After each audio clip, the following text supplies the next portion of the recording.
Tidak banyak orang yang Mbak Wira jumpai itu memiliki energi yang tinggi. Tidak banyak, hanya sedikit aja. Dan dari yang sedikit itu, klien 6932 adalah salah satunya.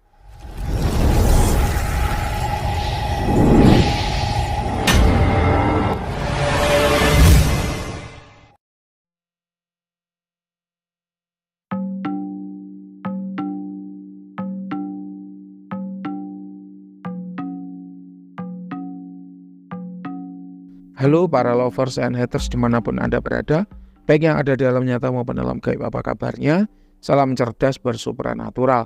Berjumpa kembali dengan Mbak Wira, Guru Besar Padepokan Sengkelat, Rajanya Azimat. Hari ini Sabtu 29 Juni 2024 jam 20 petang. Kita sedang melayani klien nomor 6932. Beliau menerawangkan badan. Untuk terawan badan akan kita bagi menjadi beberapa bab. Yang pertama kita bicara energi dulu. Berdasarkan energi yang dimiliki, maka seseorang itu bisa kita bagi menjadi 3 macam. Yang pertama yaitu orang-orang yang energinya rendah. Siapa itu? Yaitu mereka yang terkena gangguan magic ataupun supranatural.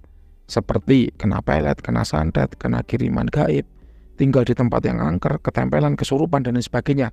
Untuk klien nomor 6932 tidak masuk kategori ini. Yang kedua yaitu orang-orang yang energinya sedang. Siapa itu? Yaitu mereka manusia normal pada umumnya. Untuk klien 6932 tidak masuk kategori itu.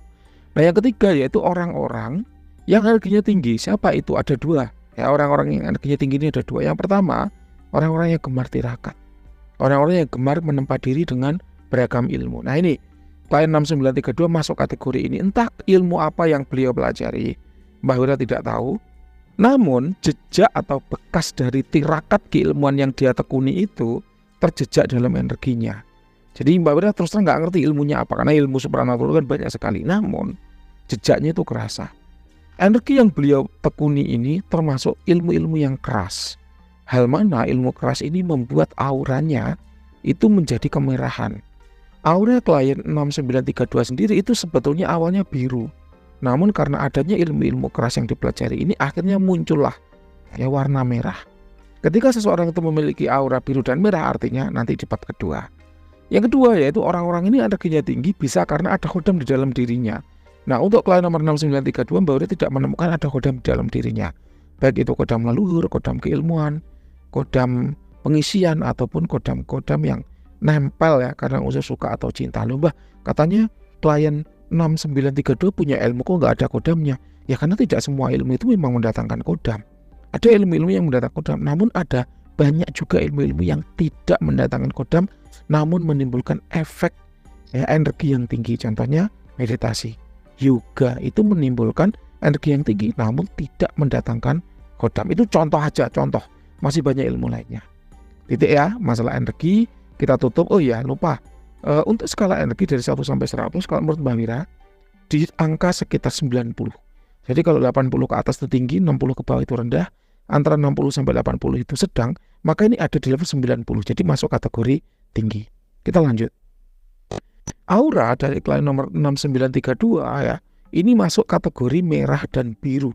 Aura dominannya adalah biru, aura bawaannya adalah biru. Hal ini menggambarkan bahwa karakter Anda itu sebetulnya cinta damai, tidak tegaan, kasih sayang yang tinggi, gampang kasihan, gampang bersimpati, gampang berempati ya. Namun karena kondisi, biasanya kalau usia-usia segini itu kondisi di tempat kerja yang sulit, yang keras, yang ganas, menyebabkan Anda harus mau nggak mau, suka nggak suka mempelajari ilmu-ilmu yang keras, sehingga kemudian ilmu-ilmu yang keras ini memunculkan aura merah, aura galak, aura kewibawaan pada diri Anda. Jadi sebetulnya bawaannya biru, namun karena ilmu yang dipelajari akhirnya ada muncul aura merah.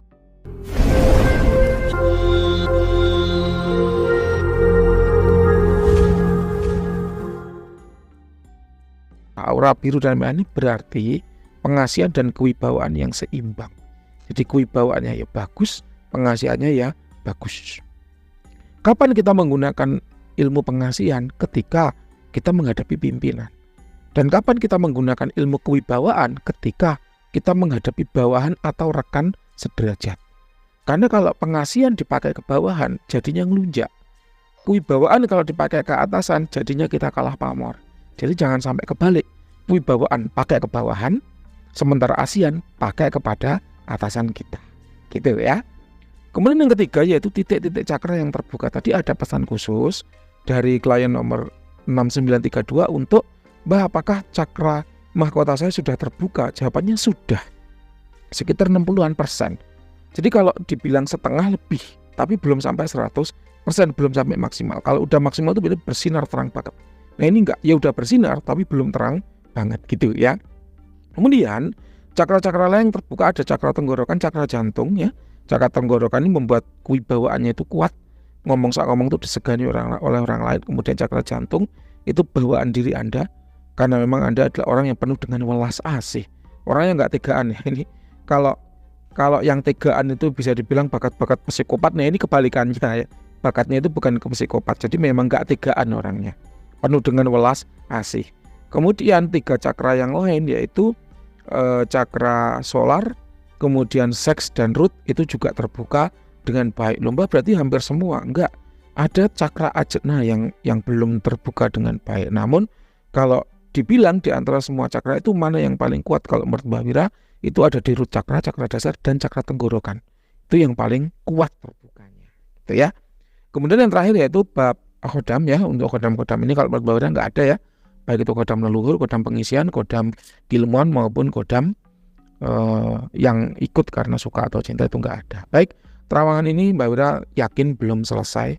Silahkan Anda bertanya, karena Mbak Wira yakin Anda pasti punya banyak pertanyaan yang ingin diajukan. Nanti untuk jawabannya fleksibel aja, akan menyesuaikan dengan pertanyaannya. Sekian, silahkan pertanyaannya Mbak Wira tunggu.